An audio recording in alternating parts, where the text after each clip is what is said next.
What's up? What's up? What's up, friends? How you doing? This is Marquise Martin Hayes, and it is my honor and privilege to come to you again for Thriving Thursdays, because that's what we do. As you know, I don't play when it comes to life. Figure it out. No matter what the challenge is, figure it out, because the idea of existing is played out. We don't do that anymore. We figure out how to thrive. You live once that we know of, so YOLO all day. Figure out how to thrive. And this show is designed to help you do that. So I'm looking forward to jumping in and contributing and finding ways to empower you to get off the couch, to stop the mundane job, to stop the mundane activities, to step into the life you've always wanted to have and figure it out so that you can thrive. As you know, before every show, I like to take a moment and introduce one of the products that I use with Rodan & Fields. I'm a proud consultant of men's skincare and women's skincare, Rodan & Fields.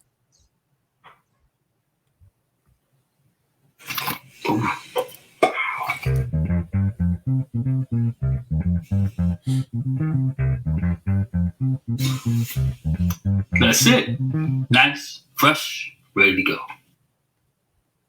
Now, I didn't have an audition this morning. I self-taped, but I gave you a clue who's coming in today. Today we have Valerie Melecio.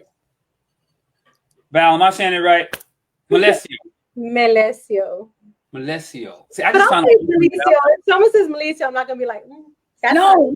See, I recently discovered I'm part Mexican and part Spanish, so Melecio. Work on it. I've got to say it right. Melecio. How you feel today? I'm good. It's so good to be here. Thank you so much for having me. It's my honor. Listen, so guys, I'm gonna let her introduce herself in a minute, but I need to say this. This show is dedicated to the people who are true rock stars, but they don't think they are. Val's one of those people who make things happen. I don't know if you saw the preview. She makes How to One Salsa happen. If you learn how to dance under Rico No Suave and you need a beautiful lady to dance with to make you not look dumb, that was her. Yeah, that was her. Good time. Singing. So maybe now you're in spaces. What's the name of the band again, Val? So I am also with Tino and the Latin Swing Factor, which is a salsa Motown crossover. So it took two of my loves and was born this amazing band, and we're having such a great time with it. Yes. Bam. Or if you tune into the Rico No Suave show on Saturdays and you get touched by that crossover, the ability for Rico to touch the world, this is the face, the person, the heart, the soul that makes that happen. The world does not happen without amazing people like Val. And so thank you for allowing me the opportunity to bring you on my show and let you just touch the world the way you do all the time. That is such an amazing intro. I'm like, how do I follow this? It's true. It really is true. First of all, let me go ahead and throw my hat on real quick. Is this Go how ahead. you would see me?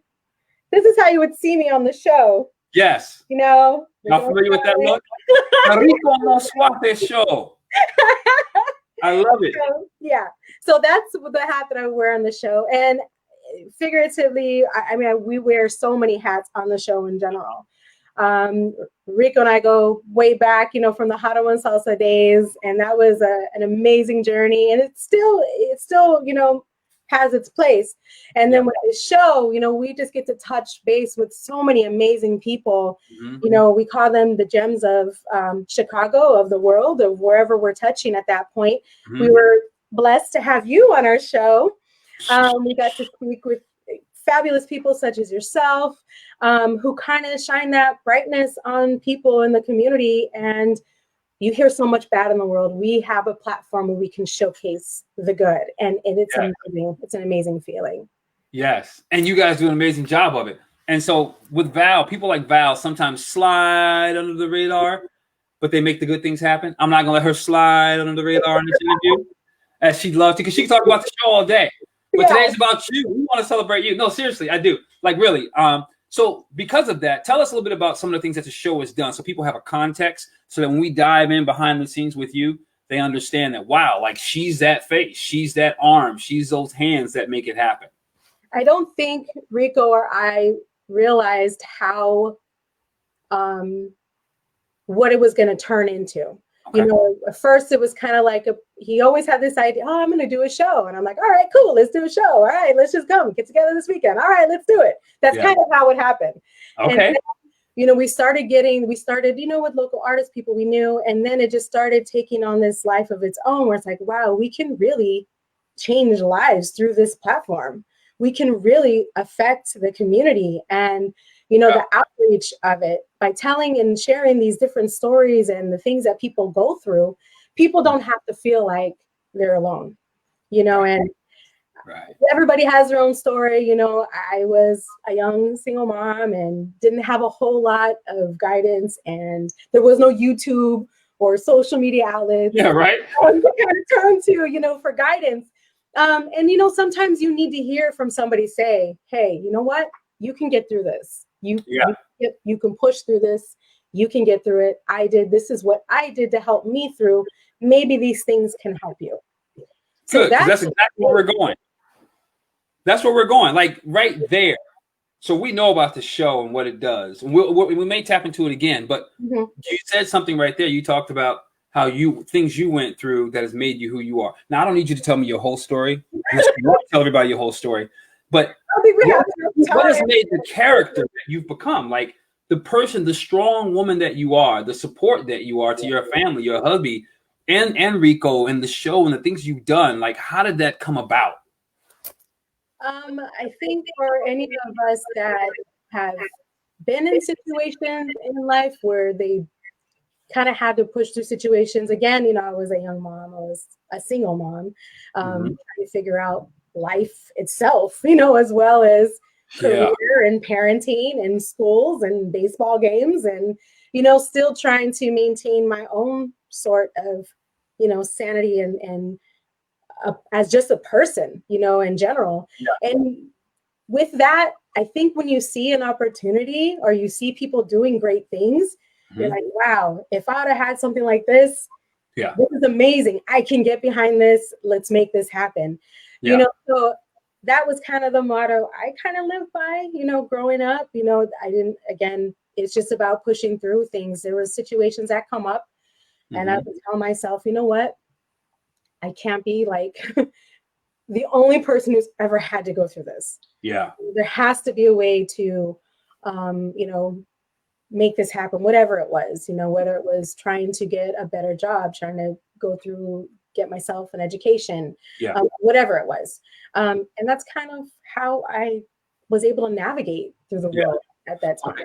So pushing through, right? We use that push through. You can do it. Pull yourself up by your bootstraps. But sometimes people don't break that down on what that actually looks like. Can you share that? Like some of your experiences, what that looked like tangibly? And the reason I'm asking is because I have some friends, some associates who I know who could use that. They're trying to figure it out, but they don't necessarily know what that looks like in practice. I think it's just getting past that first step. I remember at one point in my life with, you know, having a toddler and then being out of, you know, like trying to figure out work and trying to say, hey, I still need to finish college and do all these things at the same time. How do I do this?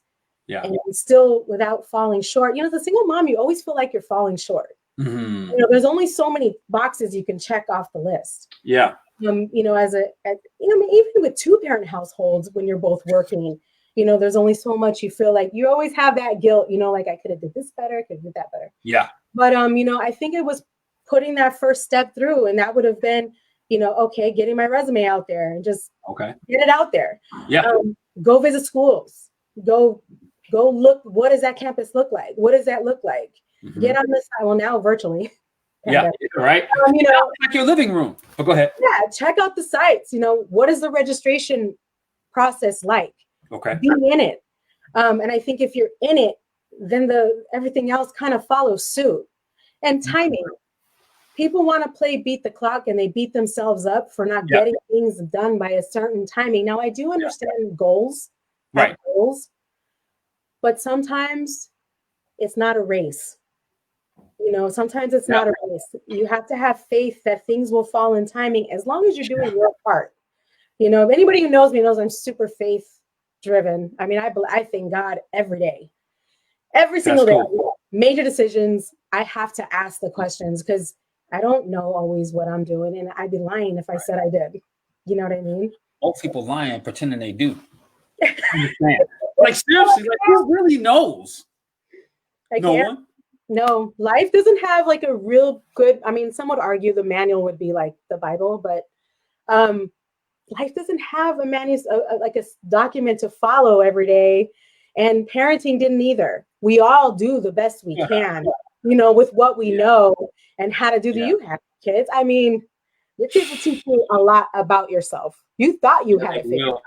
Right. Yeah, they will, especially the girls. Right. Oh, they're not. Look, no, they're, you know, they just have a way of really testing me in front of me to find my limits to see what they can do. And I look at them while they're doing it and I'm still helpless. So I'm not winning in this category. But no, they do. They help me learn. They help me learn to open up in ways that I wouldn't understand, to be patient in ways that I probably would have not been because of my love for them. And they're a reflection of me.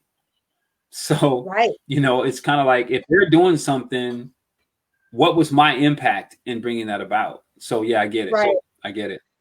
They do. Girls I have 2 little girls now. At the time when I was young, you know, I had my son and it was just me and him, you know, rocking it out. You know, we're the home team. We're going to get through this. You know, I always tell people, I don't know if I raised him or he raised me. You know, we kind of grew up together. I get it. You do your job, I do mine, you know, and you know, raising him as a single parent versus being married now with 2 kids, completely different lives.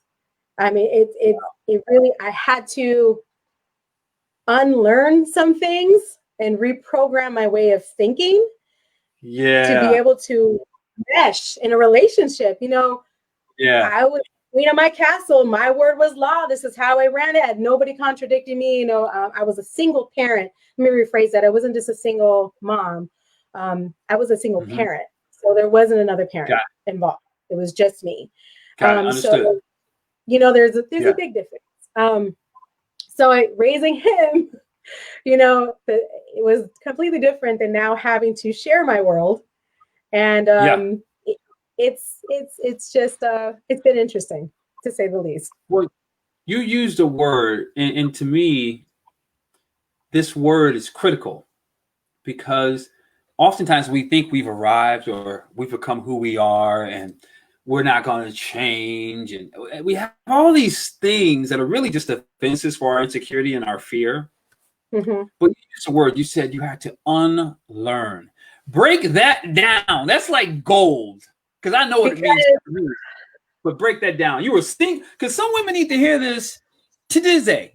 Because you got a good hubby, y'all doing well. You guys are creative. You guys, your children are blessed and beautiful. You got, like, they need to listen to you because they're still trying to figure out what's missing. And that unlearn, I feel like maybe there's something there. So that stems back to with raising my son and parenting. I felt like I had to unlearn some things and relearn as I was teaching him.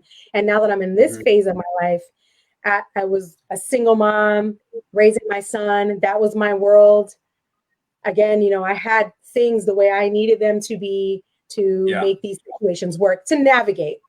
And then when you are in a relationship, you kind of have to unlearn those processes, because now you have to, you know, now I have to kind of take into account someone else's input. You know, I have to, there's a second voice now that is engaged. And, you know, my husband will tell you, when my babies were first born, it was hard for me to even share my little ones because I didn't know how to do it. Wow. I was so used to having, my son was mine. It was my son, my child, you know, a single mom, you know what I mean? Or just a single person. What do you mean? What do you mean? My baby, you know? So I had to learn how to value his input and share this parenting experience with him and allow him the space to be the amazing father, you know, that he is, and to be able to grow together versus apart. And it's a work in progress. Trust me, I am not shouting victory. I am not doing cartwheels, because it is a work in progress. We've been 10 years in. I'm married now for 3. which was another challenge because, you know, in this mindset for 18 years, I was single and I was kind of like, marriage never even crossed my mind. Like I was good. Got it. Family, like I'm good. Didn't really think about doing any of that stuff. And then you think you have it figured out, but then God throws it in your lap and he's like, yeah, they say you want to know God's power, tell him your plans. Right. I've tried that a few times and it turned out so well. Not according to what I thought. Right. It's definitely another experience, another life. And, you know, the funny thing is, I used to joke when my son was little because, you know, he used to tell me, oh, you know, Mom, you know, you can have this, you know, whole other life, you know, after I'm grown, you know, blah, blah, blah. And I'm like, oh, yeah, I'm going to have a whole new life, Anthony. I'm going to get married. I'm going to have kids. I'm going to move out of the country. I haven't moved out of the country yet. But that was something we used to kind of joke about, you know, when he was younger. You know, I didn't realize that I would actually be living it. And it's been a transition for him too, him as well, having to share his mom, you know, and having to make space. He's got sisters now as, you know, an adult, but he's got sisters now. So the family dynamic, it's a challenge. And then I've got two beautiful bonus children, you know, that I was blessed with. So we jumped from a family of 2 to a family of 7. Oh, that's a jump. That's a jump. Yeah. So there's Tino's got 2 beautiful daughters from her previous marriage. And then we've got our 2 beautiful daughters together. And I've got my gorgeous son. So it's mine and ours. And we're just a blended family. And it's been a learning process, you know, for all of us. That's cool. Yeah. That's cool. One of the things that you said was that you had to learn to value his input. And I think a lot of times in relationships, particularly when we're adults, as if we're ever, this thing that we think we've arrived is so funny to me, but we're adults. You had to value his input and what that's brought to you on the flip side. Like how beautiful is that? And so a family of 7. I mean, that was a challenge. What's that? I'm a woman. That was a challenge. I'm a woman first. Let me just put that out there. That was a huge challenge. Okay, tell me this. Is this true for you? I know in Latin culture that it is common, and I'm listening to what you're saying, that it's common for women to divulge themselves into their children such that they have no identity, i.e. you were talking about when you leave, I'm going to get married, I'm going to travel, I'm going to have kids, et cetera, et cetera. Was that a reality for you as well that you had to work through? It is. It is. I mean, Rico and I were, you know, we were rocking Hara and Salsa, you know. And by the way, I have to give a shout out to Isabella, because Isabella was a founder of Hara and Salsa, and she's amazing as well. Well, I haven't met her yet. Okay, we'll have to talk to her later. Well, you saw Rico and I rocking it out teaching. I didn't know, because that's when I came on the scene. Mm-hmm. So she's amazing. She's out in San Diego, so I'll have to connect you with her as well. But yeah, so I did have that challenge. You know, I was to a point in my life where my son was already 16, 17. So I kind of had the space when I dove into Hara and Salsa. When I was teaching there, I was doing more salsa gigs. You know, as a mom, you know, I had my day job, and then I was working that as my side hustle, you know, to make ends meet. And then, you know, you start doing all these things, and then I got married and had little ones, and I did feel that, because you do dive into your kids. And I lost myself for a minute. And I think as women, we do that, and we don't mean to, but it was difficult and it was challenging, because here I was, I had all these things going on, and now I'm back to square one. Now I love my kids with all my heart and soul. I always put my children first. But as a person, as a woman, women, we have a tendency to do that. We'll put our hopes and dreams on the back burner for the sake of putting our family first. And we'll do it, you know, but there is that piece in us that slowly starts to kind of, I don't want to be morbid and say die, but I mean, it's true. That's what it's like. It hurts, you know, it hurts. And my husband and I had to sit down. Okay, you're out there, you're gigging, you're a musician. Obviously, you can't breastfeed the babies, right? So I'm gonna have to be the one to be here. So I was with my kids, and then I had two back to back. They're now 5 and 6. Well, the other one's gonna be 7. So Yeah. it was. I had those moments where I'm just like, what am I doing? Like you don't know who you are for a minute. Yeah. And it's ironic because then, like I said, God works crazy. Then, I get a phone call from Rico, and he's talking about, this other show. He was about these ideas he has. And I'm like, yeah, let's do this. Let's get this show going. So it's so weird. Yeah. How God will deliver to you what you need. Mm-hmm. If you're just patient and you really, he'll give you what you need, aside of what you ask for.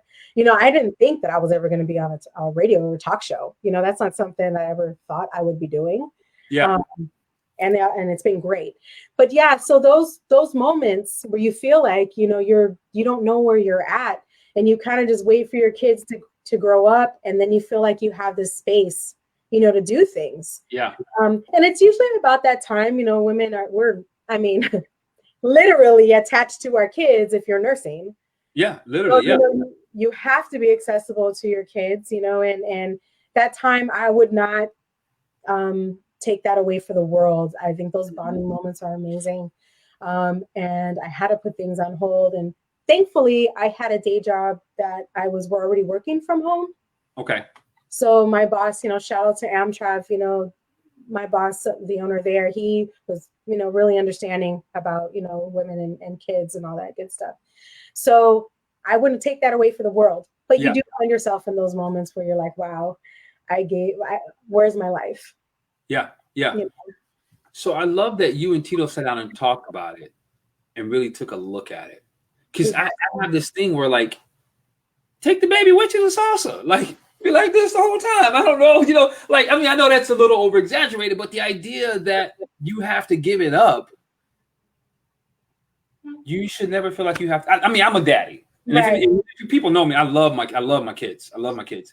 Mm-hmm. And it does require sacrifice. And it has not always been easy. Mm-hmm. I don't know if it's easy now. But somehow the idea of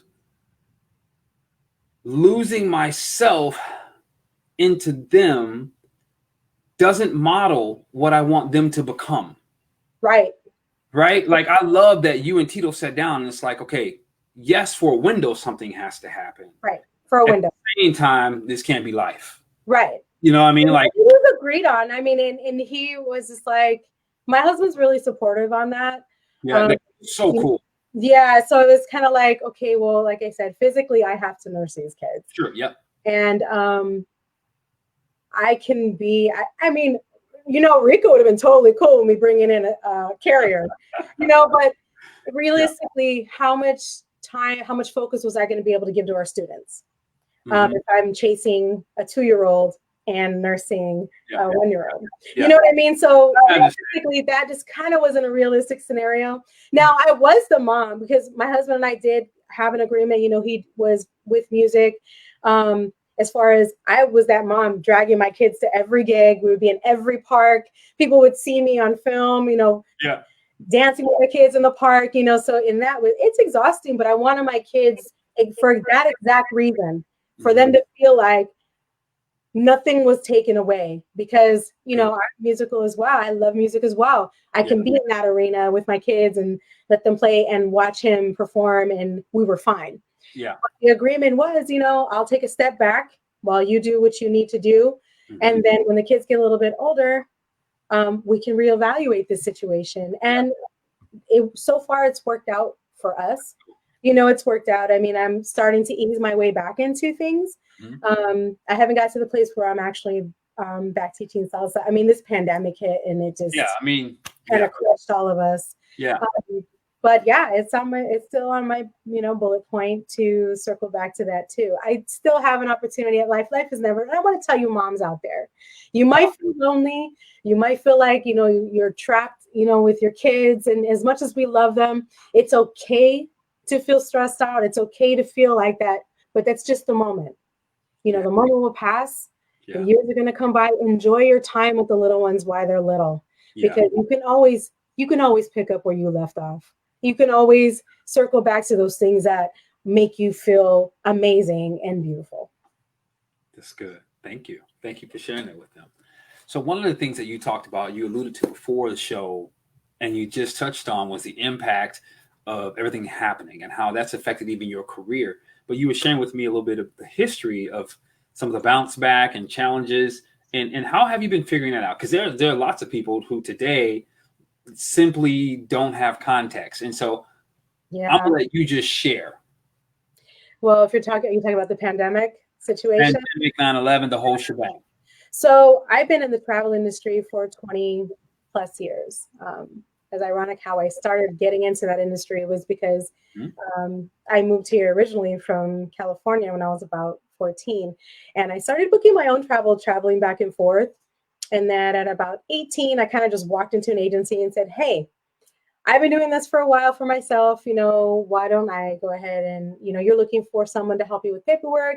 I can go ahead and train myself on your system, and I can teach myself how to be a travel agent. So I did. I trained myself. Back then they had these tools that you could do that. So it started off there. And then I just kind of grew in the industry in different avenues, from hospitality, hotels, to ground transportation, limousine, to corporate housing, to all these different arenas.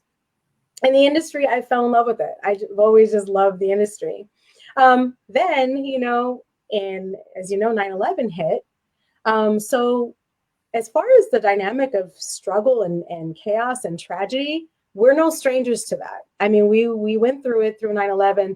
The challenge with this situation is we don't know where the ending is. You know what I mean? At least with 9/11, we knew, well, there was a lot of conspiracy out there, so we don't know exactly what or how or why it happened. But you don't want to go there with me, but go ahead. I'm not trying to go down that road, but that's a different show. Right, that's another show. But it took a lot of years to recover from that. And I honestly feel like within the last maybe 5 to 7 years, that hospitality and travel was finally getting to a place where they were back then. I mean, we got the rug pulled out from under us during 9/11. We all lost our jobs. I myself was like, okay, what do I do now? Yeah. You see that fork in the road. Do I want to stay in this industry? Do I want to go somewhere else? I decided to go to school. So I was going to college and still working part-time at different agencies. So I still stayed in the industry. And then I decided to go back. And, little by little, that's where I tested out different avenues. I went to a ground transportation company, ended up booking travel there and learning about that type of service. I worked at United for a little while and saw how the airlines were operating and how they navigated and what type of businesses, how that business was ran. So I did these different little avenues. I worked at Marriott, so I mean, I tried these different avenues of the industry to kind of educate myself on the industry as a whole, and said, okay, this is all looking good. I'm going back to travel. So 12 years ago, I went back straight to travel after the hospitality side. Yeah. And I stayed there for 12 years and the industry was thriving. It was thriving. Yeah. And then, boom, pandemic. And a lot of us, we don't, it's another identity crisis because we're like, okay, I've been doing this for 20 years, 30 years. And, who am I now? What am I supposed to do now? I've been ingrained in this industry and in this work for so many years. Where do I go now? Do I start new? Do I go to a whole nother industry? Do we try to ride it out, be patient and see how it goes? Yeah. I mean, this is just a whole nother area. And I've talked to some colleagues that they're going through it. I mean, they never thought they would be in this place. You dedicated so many years. Oh yeah. And it's not just travel. I mean, my hospitality partners, people in the hotel industry, hotels. I mean, I had just introduced my son to the hospitality industry, and he interviewed and got himself a job. He was so excited to start downtown, and he started in March. Yeah. And then boom. And that hotel that opened is now shutting down. So, I mean, it's been tough on a lot of people. So one of the things that you have done, first of all, I heard you say you taught yourself. You made a choice. Yeah. You went and learned. We could, yeah. I heard that you went into different industries or sectors of the industry to teach and learn. Like, I love that sense of tenacity and resiliency and exploration and discovery that you have. Like, those nuggets are things that people that's often miss, right? Like, I did not hear you talk about how sorry you were for yourself at any point in time. And as a result, you were able to create who you've become. What do you tell your son now about the need to reinvent himself, given the situation that has arisen? Oh, never be afraid of reinventing. I mourn the piece of the travel and the hospitality industry that I have to separate myself from it. I love that industry so much, but I know in the end of the day, I'll be okay. I mean, there's industries out there, there's avenues out there. It's going to happen. And that's the same thing I tell my son. You know, he's been in college. He's supposed to go out to LA and do this whole semester and indulge in his career from there moving forward. And he keeps getting pushed back, and it's discouraging. I tell him, you know what? That's just an opportunity to pivot and go a different direction. Doesn't mean that it's over.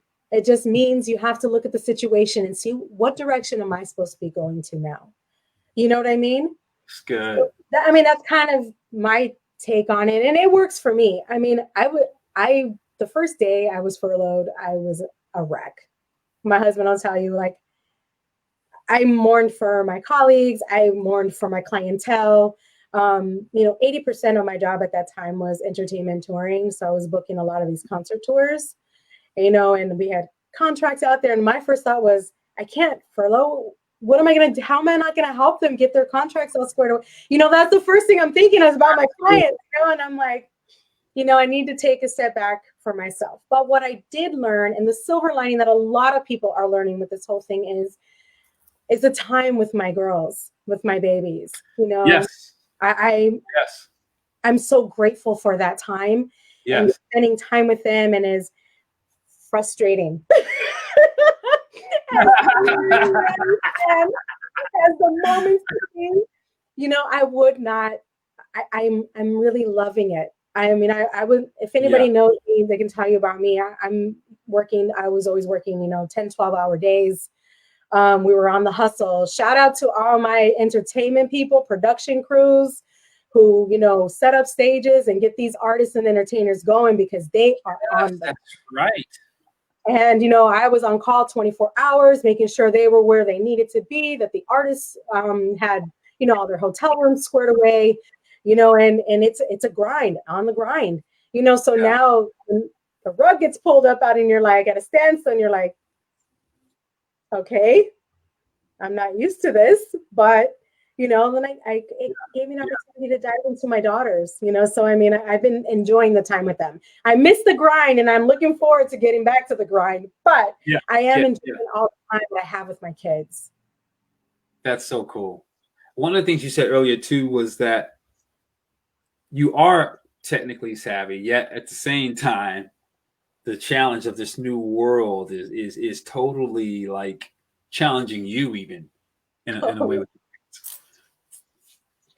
With e-learning. Woo! Is that where we're going with this? We're going with this. Oh, man. Shout out to all my moms out there holding it down. All my dads out there holding it down. Cousins, brothers, uncles, aunts, right? Helping out and keeping these kids focused. Because let me tell you, my kindergartner, I have a kindergartner, and I swear if I blink, this girl's doing spins and dancing, and I had posted something on Facebook. I had actually stepped away for a second to kind of refresh my coffee. I came back, and this little girl had a cape on and just jumping back and forth, and I can see her teacher trying to teach, and I'm just like, Danielle, sit down, sit down. So I literally just pick her up and sit her down in the chair, and, you know, and then we get a pouty face up, you know, and they don't want to do it. So I've been negotiating with my kids. Okay, you know what? You give me work, I let you have play. So, you know, you work, then I let you have more time on your iPad. Or, you know, we bought the kids hoverboards, you know, you'll have time on your hoverboard. So I've been doing my best to kind of negotiate this because, you know, I don't want to make the learning experience, it's frustrating for them too. So I'm trying hard not to irritate them or add more frustration to that. Yeah. You know, my second grader, you know, it's just, again, just staying engaged. Yeah. You know, a teacher has so many kids in the classroom, although, you know, shout out to her teacher, because Miss Wright, she will let you know if you're not paying attention. Shout out to Miss Wright. Put that down. She will say, you are in class. You are in class right now. So she'll let them know. She got that part handled. But, you know, taking the information in and retaining it, you know, virtually has been challenging. So I've been with her, sitting with her, you know, and then they're like, oh yeah, put headphones on them. I'm like, I am not going to give my kids headphones, so then I can't hear what they're supposed to be learning and what they're supposed to be doing. I know my kids. TikTok, like, Right. I'm like, are you really supposed to be drawing those faces right now on that piece of paper? Because I could have swore she just asked you to figure out what 235 minus, you know, 157 is. Yeah. So that's like good. That's good. Challenge, you know, and you know, I feel for these parents that have to, you know, leave and go get and work and rely on, you know, their kids, because, you know, they're kids and you can only do so much, you know. So shout out to moms, dads, cousins, aunts, uncles, friends, neighbors. You're doing an amazing job. Hang in there. For real. Because one of the things you said that I think was really important, number one, is the last thing you just said about the challenge, how real and authentic it is, particularly for those parents who can't be at home and are relying on their siblings or family members to help. Right. And then the other thing you said was, you know, I come from the old school. You do as I say, period, which doesn't work effectively long term, although it saved my butt as well. I'm trying. I am trying. You said you negotiate, though. And I think that's when you negotiate, you teach them other skills. And I think that's huge. Like, look, here's the deal. Hoverboard stays locked in the room or whatever you do. But when you're done, I'm also going to reward you to try to bring that balance versus just strong arming, right? The strong arming sounds good, but it only creates more tension in the home. You know, I'm again, we relearn. You know, I mean, I was very tough on my son. I was too.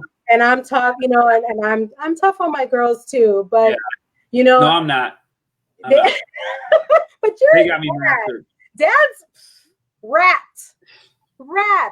I can't tell you how many times I sat there with my husband and I'm like, really? Did you really just say that to you? What?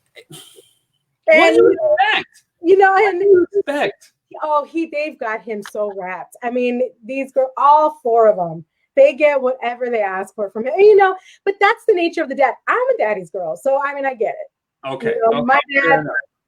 What's wrong with him? You know, getting what I want. You know, I mean, that was my daddy too. So you know? I'm gonna tell you this. Tino said this in the chat. He said her tenacity is amazing. It's the reason why we work so well together. Both travel and performing arts are decimated.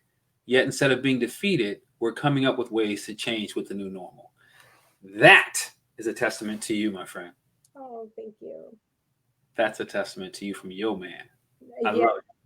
It's been challenging for both of us. I mean, most marriages and couples that have been encompassed now. I mean, we always spend a lot of time together anyway, so that part wasn't so new for us. But baby, I know people. It's difficult when you're up under each other all day and trying to delegate responsibility and, you know, trying to roll with the punches. And, you know, I have a bad day, he might have a bad day, trying to deal with each other's. You know, whatever it is, you know, dealing with people. And then, you know, we got the little ones and, you know, so it's been a work in progress. Shout out to my husband. He's great. Shout out. Listen, so okay, so I want you to give couples something. We got a quick minute. I want you to give couples something because everybody's not making it right now. Everybody's not figuring out how to blend with their partner, their significant other. Everyone's not. And I know that, see, to my optimistic look is, look, I better figure it out because this is the person I'm choosing to be with. And so that's different. But in your situation, you guys are already married, so you've made the commitment, you're connected. What tips, tricks, insights for someone who might even, we're going to give them the benefit of the doubt, someone who might even be a loner and now finds themselves with their partner all the time? What would you lead them? How would you inspire them? I mean, I don't know that I'm one for advice. I've only been married 3 years. Together 10. We've been together for 10. But I can tell you, marriage and just being together, they're different. Yeah. You don't have that out. Trust me, I use that out every chance I got when I was just dating or non-married, if you will. I understand. But as a marriage, it's a learning experience, and we're learning every day. It's learning to, and this has been challenging, I think, because you always hear people say, "Oh, treat people the way you want to be treated." Well, that's true, but you also need to give people what they need, and it's learning how they need to be treated and how Amen. they need to be, and that is a constant lifelong learning. You learn it every day about how someone else needs something, because what you need may not be the same things that I need. That's real. Especially when it comes to men and women.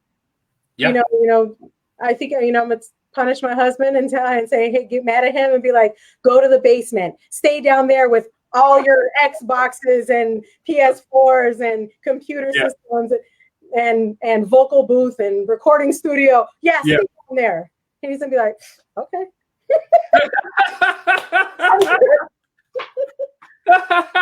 It's learning. It's learning. It's not about punishing. It's about being productive. And I'm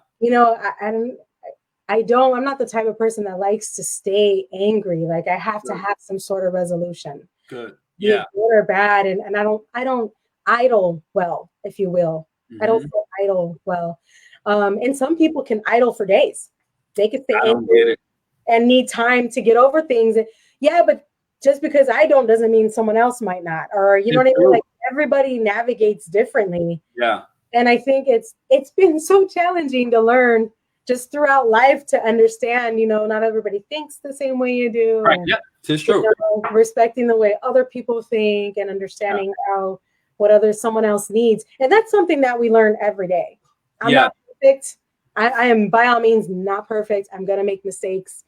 I'm trying to keep them as minimal as possible. I know, right?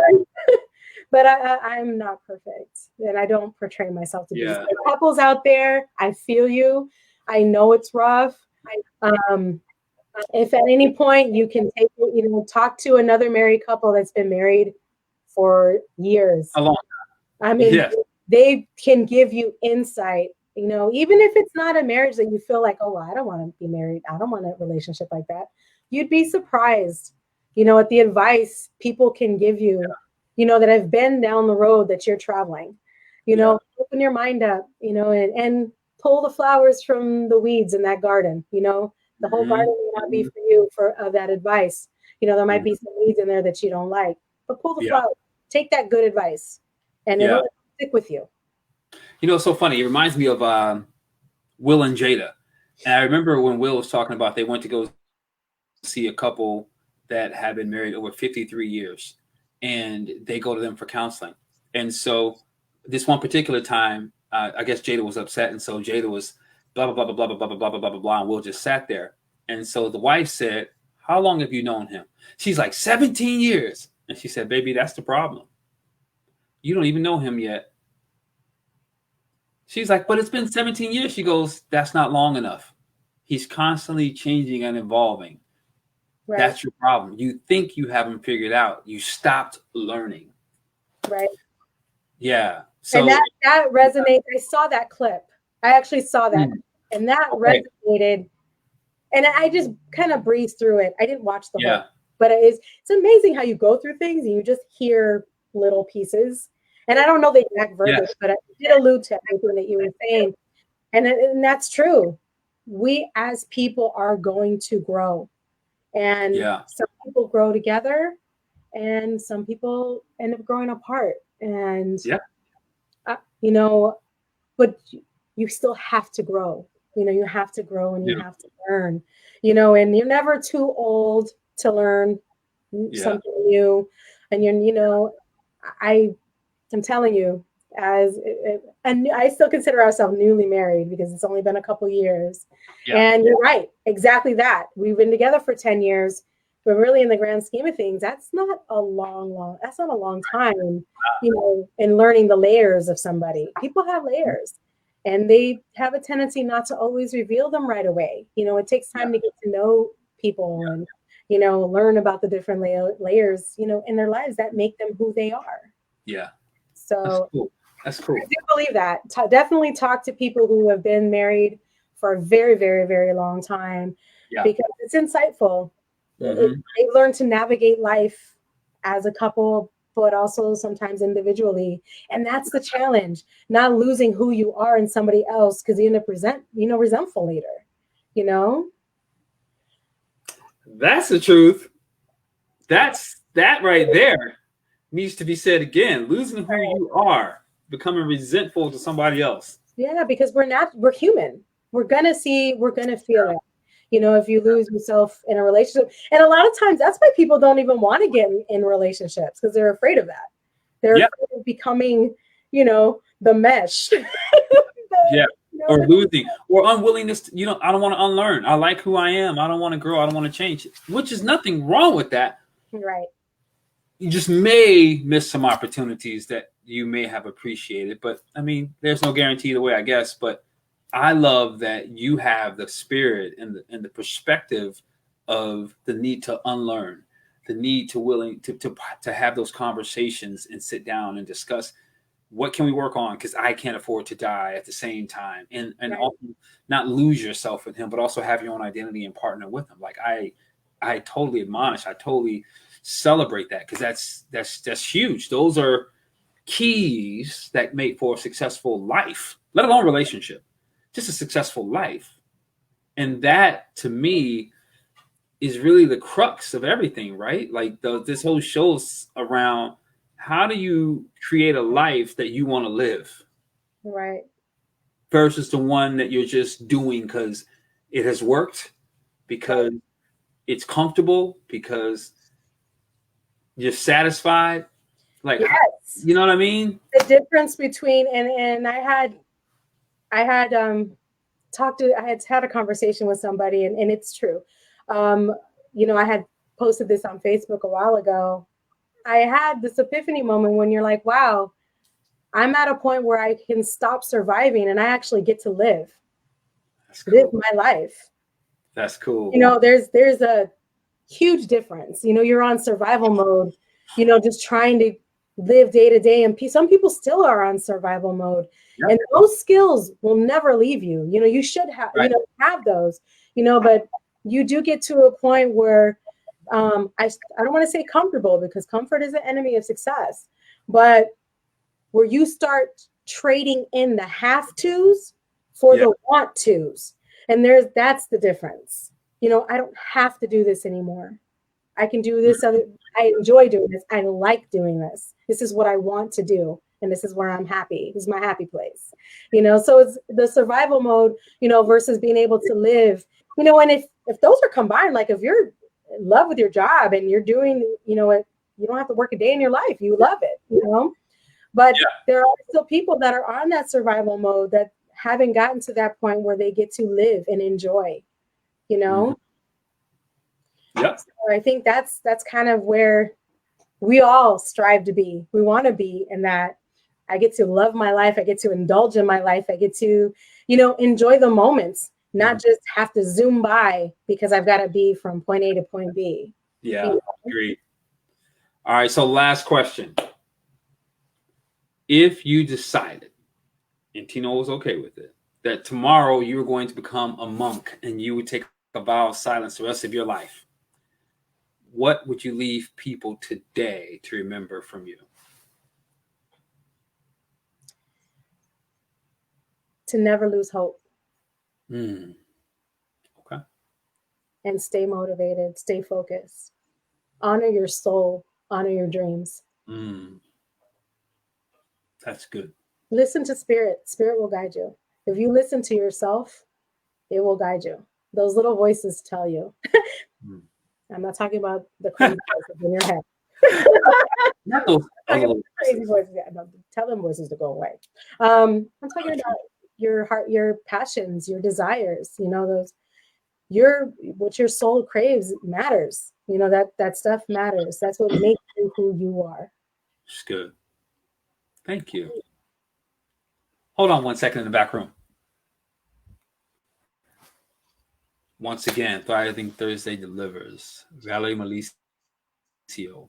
She dropped it. She left nuggets. She left chunks of gold that I hope you picked up, that I hope you unpack for yourself, that I hope you apply to your situation, whether it's a new career you're moving to, whether it's redefining yourself given everything that's been going on, whether it's learning how to parent in a way that allows you to still feel alive and yet be connected, whether it's coaching your child with this whole pandemic and the way school arises and how you parent and negotiate with them, whether it's sitting down with your partner, your spouse, your best friend, your significant other, making a life that works. But at the end of the day, she said, trust your spirit, never lose hope, value your hopes, value your dreams. This is Thriving Thursday. I'm Marquise Martin Hayes. Thank you for letting me serve you.